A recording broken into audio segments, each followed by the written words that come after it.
बिस्मिल्लाहिर्रहमानिर्रहीम, अस्सलाम वालेकुम। फोकस विद फायजा में आपको खुशामदीद। नाज़रीन, हुआ वही जिसका अंदेशा था। इंतखाबात जो हैं वो 90 दिन में मुनाकिद नहीं हो सकते।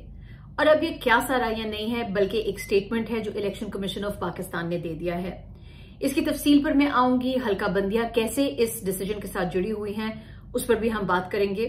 इसके अलावा जड़ावाला में पुलिस का कहना है कि उस अफसोसनाक वाकये के बाद तकरीबन 118 लोगों को गिरफ्तार किया जा चुका है। दूसरी तरफ हम देख रहे हैं जो साबिक वजीर आजम इमरान खान साहब हैं, उनकी जितनी भी कानूनी मुश्किलात हैं वो कम ही नहीं हो रही हैं। ट्रायल कोर्ट का फैसला हुआ था, उसके खिलाफ जो अपील है उसकी सुनवाई होनी है। 22 अगस्त उनकी अडियाला जेल मुंतकली या खाना जो घर से उनको फराहम हो उसके हवाले से उनकी जो है वो इस्तदा मुस्तरद हो रही है या सुनी नहीं जा रही है। एक तरफ तो हम देख रहे हैं कि निगरान काबीना ने जो है वो हल्फ उठाया है, दूसरी तरफ हम देख रहे हैं हमें पाकिस्तान मुस्लिम लीग नवाज वाले अब ये कहना शुरू हो गए हैं कि नवाज शरीफ साहब जो हैं वो आने वाले चंद हफ्तों में सितंबर तक जो है वो पाकिस्तान वापस आ जाएंगे। जीरो रिस्क है उनकी वापसी पर। ये किसने कहा है और क्यों कहा है, इस पर भी मैं थोड़ी सी रोशनी डालूंगी। और हम बात करेंगे पीसीबी की उस नई वीडियो के बारे में जो उनको जारी करनी पड़ी है। पाकिस्तानी अवाम के भरपूर इसरार और प्रेशर के बाद जो सोशल मीडिया पर बिल्डअप हुआ, जब उन्होंने पहली वीडियो में पाकिस्तान के जो विनिंग कप्तान है,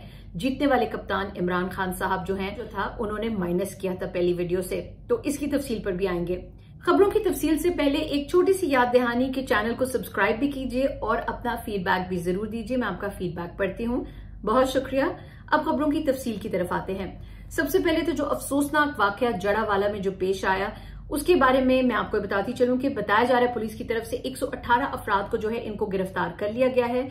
और जो मसाजिद से ऐलानात जो करके अवाम को अकलियती इबादत गाहों पर हमले के लिए इश्तियाल दिलाने वाले मुलजिम को गिरफ्तार कर लिया गया है, ये रिपोर्ट सामने आ रही है। और इसके अलावा पुलिस ने यह भी बताया है कि 2 मुकदमात जो हैं वो दर्ज किए गए हैं, जिनमें 37 अफराद को नामजद किया गया है और 600 से ज्यादा नामालूम अफराद को शामिल किया गया है।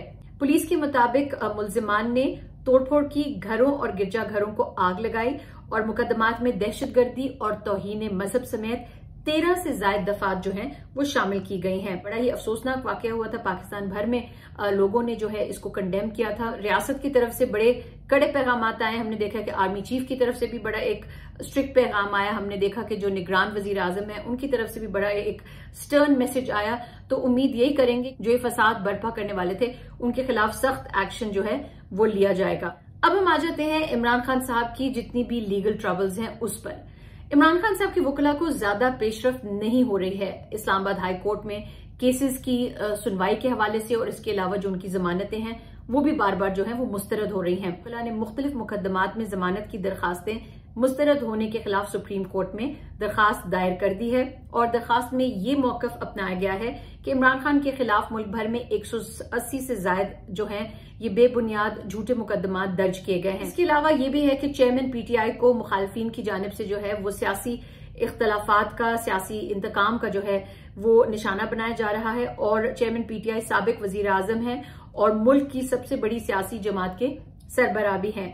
दरखास्त में जो है इमरान खान साहब की सुप्रीम कोर्ट से दीगर मुकदमात में गिरफ्तारी रोकने की भी इस्तदा की गई है और वफाकी हुकूमत, आईजी पंजाब, बलूचिस्तान और सुपरिटेंडेंट जेल, इसके अलावा नैब, FIA, इंसदाद दहशतगर्दी अदालत जो लाहौर है और इस्लामाबाद, इनको भी फरीक बनाया गया है इस दरखास्त में। और ये है आर्टिकल 184(3) के तहत जो है ये दरखास्त दायर की गई है। जो उनके वकला हैं और मुख्तलिफ जो लीगल रिपोर्ट्स हैं उनके हवाले से बताया जा रहा है तकरीबन 19 ऐसी जो बेल्स हैं या जमानतें हैं, इनकी दरखास्त जो है वो मुस्तरद हुई है इमरान खान साहब के अटक जेल में मौजूदगी के वक्त। अब इमरान खान साहब जेल में मौजूद हैं, अगर कोर्ट चाहे तो उनको वहां से बाजियाब करवा सकती है, उनको कह सकती है कि जी इनको आप कोर्ट से लेकर आएं। और हमने पिछले दिन मुकालबा में मैंने आपको बताया था कि उनके वकील का हुआ था कोर्ट में कि आप जो है वो 1.5 घंटे की मुसाफत पर हैं, अटक जेल में हैं, उनको आप यहाँ पे बुलवा लें। तो उसके बरक्स जो है उनकी अदम मौजूदगी पर भी उनकी जमानतें जो है वो मुस्तरद हो रही हैं। वो जेल में वो किस तरीके से पेश होंगे और उनकी तलबी भी नहीं कोर्ट कर रही है, तो फिर किस तरीके से मामला जो वो आगे चलेंगे, बार बार सवाल उठा रहे हैं उनके वकला। फिर इसके अलावा हमने देखा है कि जो चीफ जस्टिस है इस्लामाबाद हाई कोर्ट, गुज़िश्ता दिनों बताया जा रहा था उनकी तबीयत ठीक नहीं है या कुछ नासाज होने की वजह से उनका डॉक्टर का अपॉइंटमेंट था, कुछ इस तरह की रिपोर्ट्स आ रही थी। अब ये हुआ है कि 17 तारीख को जो एक और समाअत होनी थी जिसमें अडयाला जेल में मुंतकली इमरान खान साहब की और घर से खाने की फराहमी पर जो थी वो कुछ अप्रूवल होना था या समाअत आगे चलनी थी, ये नहीं हो सकी। ये इसलिए नहीं हो सकी क्योंकि चीफ जस्टिस जो थे जस्टिस आमिर फारूक साहब ये कोर्ट में मौजूद ही नहीं थे।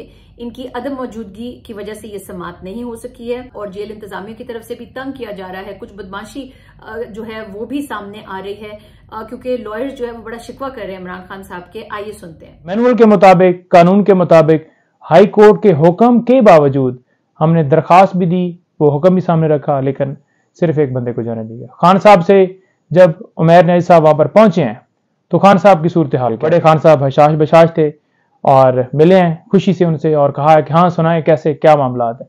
और इसके साथ साथ उन्होंने कहा कि मेरे हौसले बुलंद हैं, मुझे कोई किसी तरह से ये तोड़ नहीं सकते, मैं ये कौम के लिए जंग लड़ रहा हूं। अब आ जाते हैं उस खबर पर जिसका अंदेशा हम बार बार जाहिर कर रहे थे। इंतखाबात जो है वो 90 दिन में नहीं हो सकते। इलेक्शन कमीशन ऑफ पाकिस्तान ने हमें ये बता दिया है। अब ये जो बयान आया है इसको जोड़ा गया है हल्का बंदियों के साथ। हल्का बंदियों के हवाले से हमने देखा था कि जो साबका हुकूमत है पीडीएम की, वो जब घर जा रही थी उनकी रुखसत के करीब ये बातें होना शुरू हो गई थी कि सेंसस जो है इसके मुताबिक नई हल्का बंदियां होनी चाहिए और इसके ऊपर जो है वो एमकेएम ने भी एतराज उठाया था। लेकिन इन हल्का बंदियों के हवाले से जो है ये खबरें जो थी वो गर्दिश करना शुरू हो गई थी कि इंतखाबात लगता है मुलतवी हो जाएंगे। फिर हमने देखा कि वक्त पर असेंबली जो है अपनी मुद्दत खत्म करके घर नहीं गई बल्कि उसको पहले तहलील कर दिया गया ताकि 90 दिन का इंतखाबात का वक्त मिल जाए।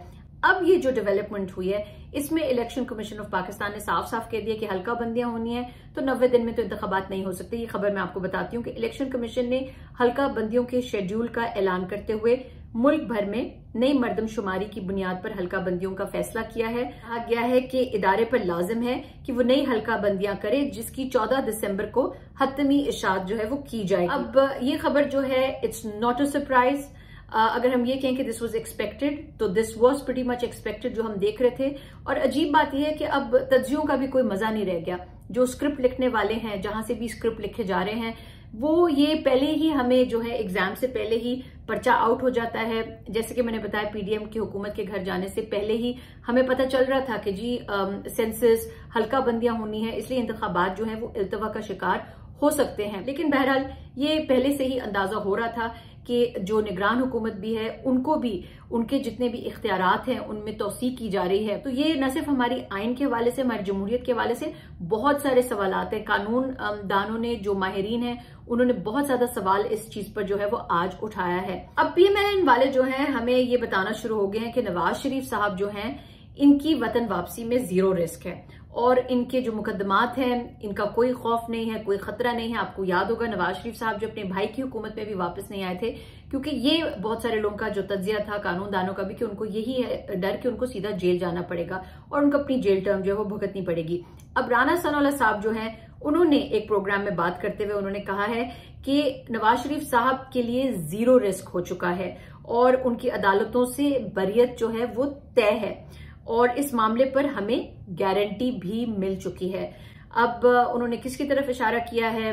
Your guess is as good as mine. और उन्होंने कहा कि चेयरमैन पीटीआई को अदालत से रिलीफ मिलना मुश्किल है जबकि इलेक्शन की तारीख आगे जाने पर एस्टैब्लिशमेंट ऑन बोर्ड है। दूसरी तरफ हमने देखा कि अंसार अब्बासी साहब से बात करते हुए जो राजा रियाज साहब हैं उन्होंने ये फरमाया कि आइंदा इलेक्शन में पीटीआई होगी और ना ही बैलेट पेपर्स पर पीटीआई के इंतखाबी निशान बल्ले का कोई भी निशान होगा। ये बड़ी ही अजीब सी बात सामने आई है लेकिन ये उस बात से मुमासलत रखती है जो बार बार सुनने में आ रहा था कि minus Imran Khan minus PTI जो है वो इलेक्शंस आगे करवाने की बात होगी। हालांकि कानूनी माहिरीन बार बार ये कह चुके हैं कि किसी भी पार्टी को जो है वो सस्पेंड करवाना पॉसिबल नहीं है जब तक कि पार्लियामेंट की आपके पास मेजोरिटी ना हो या सुप्रीम कोर्ट जो है वो उनको ना करे, क्योंकि इस तरह का कोई भी फैसला जो होता है उसको सुप्रीम कोर्ट जो है वो ओवरटर्न कर सकती है। दूसरी तरफ हम देख रहे हैं कि जो एटीसी के तहत जो है 9 मई के तोड़फोड़ के मुकदमात की समाअत में हमने देखा है शाह महमूद कुरैशी साहब, असद उमर साहब, फवाद चौधरी साहब,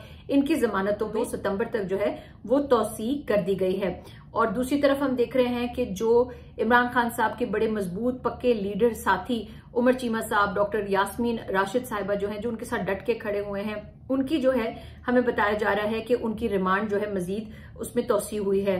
डॉक्टर यास्मीन राशिद साहिबा और उमर चीमा के जुडिशियल रिमांड में 14 दिन की तोसी की गई है और इसके अलावा जो सेनेटर एजाज चौधरी है इनके जुडिशियल रिमांड में 12 दिन की जो है वो मजीद तोसी की गई है। और जो इमरान खान साहब के भांजे हैं उनके लीगल एडवाइजर भी रह चुके हैं हसन न्याजी साहब, आपको पता है उनके अरेस्ट के हवाले से रिपोर्ट्स आ रही थी।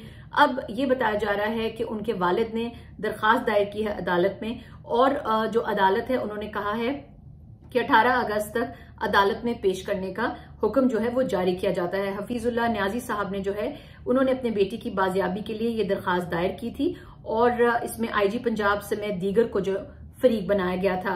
अब कुछ रिपोर्ट्स ये आई हैं जिनकी मैं अभी कॉन्फर्मेशन नहीं दे सकती हूँ कि शायद मिलिट्री कोर्ट के हवाले से जो है ट्रायल की भी बात हो रही है।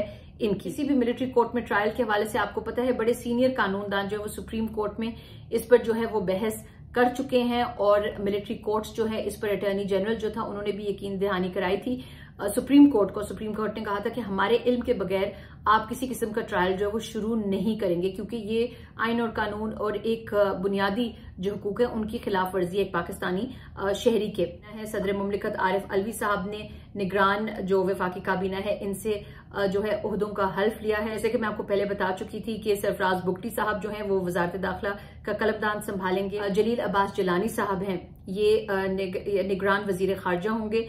फिर डॉक्टर उमर सैफ जो है ये वजीर आईटी मुकर्रर हुए हैं। अहमद तारर मवासलात के वजीर का ओहदा संभालेंगे और मुर्तजा सोलंकी साहब जो मीडिया से ताल्लुक है जिनका ये निगरान वजीर इत्तलात और नशरियात जो है उसके मनसब पर फायज हुए हैं।